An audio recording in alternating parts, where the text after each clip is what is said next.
అందరికీ వందనాలు. క్రీస్తు నామమున మీ అందరికీ శుభములు తెలియజేస్తున్నాను. నేటితో ఈ 2025వ సంవత్సరం ముగించబడబోతుంది. అపోస్తులుడైన పౌలు ఫిలిప్పీలకు రాసిన పత్రికలో 3వ అధ్యాయంలో ఏమంటాడంటే, వెనుక ఉన్న వాటిని మరచి ముందున్న వాటి కొరకు వేగిరపడండి అని అపోస్తులుడైన పౌలు మనకు సెలవిస్తున్నాడు.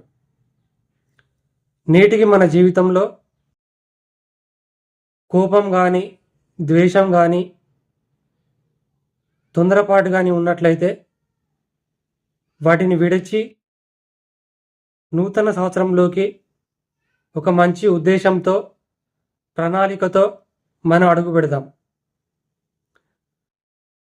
ప్రభువు ఏమంటున్నాడంటే,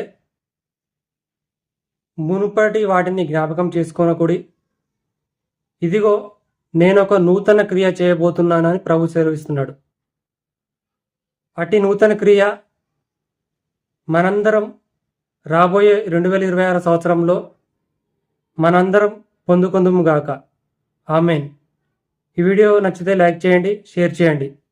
థ్యాంక్ యూ.